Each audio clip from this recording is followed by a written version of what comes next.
Like if you found the video valuable. The first time Ben heard the knock, it was 3:33 a.m. Not a knock like someone gently asking to come in, but a slow, calculated tap.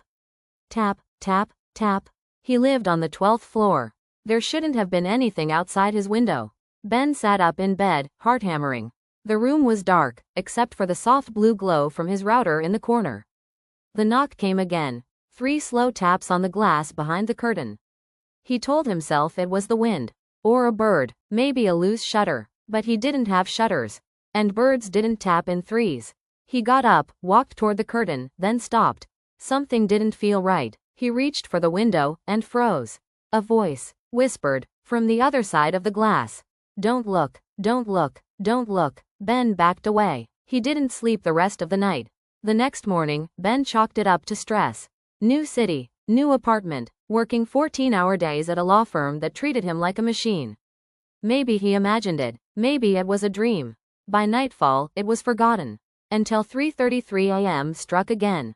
This time, there were 2 knocks. Then silence. Then the whisper again. Don't look. Ben turned on every light in the room and played music loud enough to drown out the noise. He didn't open the curtain.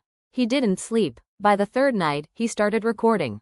Phone camera aimed directly at the window. Audio recording app running. Lights off. Curtain closed. At 3:33 a.m., the knocks came again.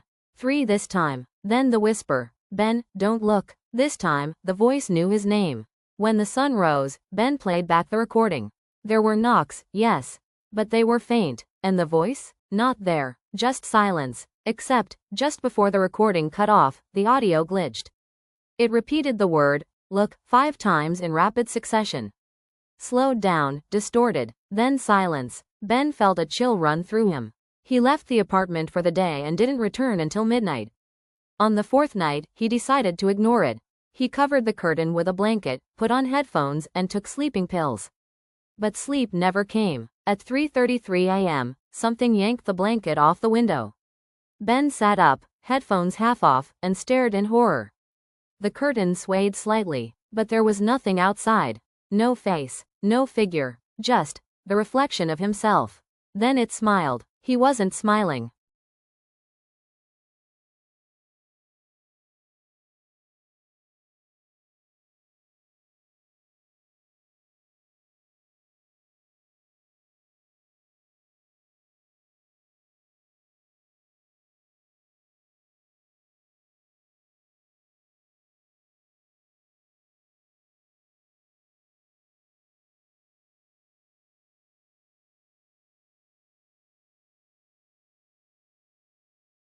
Ben screamed. The reflection reached out, hand pressing against the glass from the inside.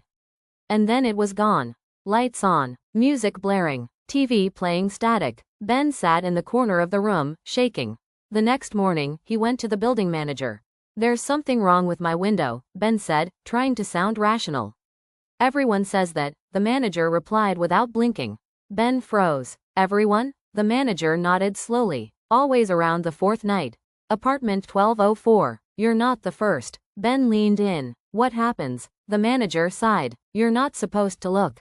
That night, Ben left the apartment. Checked into a motel across the city.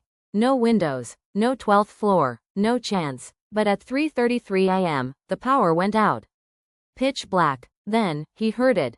Knock, knock, knock. From inside the closet. He backed up against the wall, eyes wide, phone light shaking in his hand.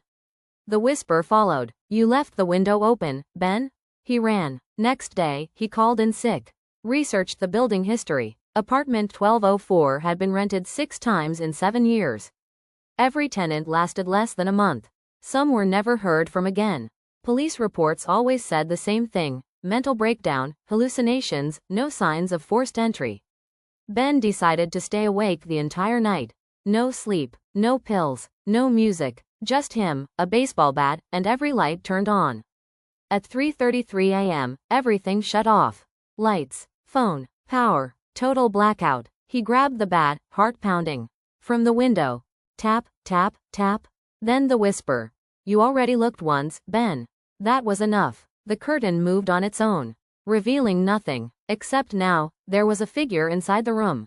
Tall, gray, eyes hollow, a mouth too wide. It opened its arms. Ben screamed. He woke up in a hospital. They said he was found unconscious in his apartment, curled up by the window. No sign of intruders, no forced entry, no damage, just fingerprints all over the inside of the glass.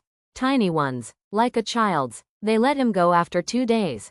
Ben moved out immediately. New apartment, 5th floor, bright windows, no curtains. He doesn't sleep much anymore. But sometimes, when he checks the time, it's 3:33 a.m. And sometimes, he swears he hears knocking. Not at the door, but from inside the mirror.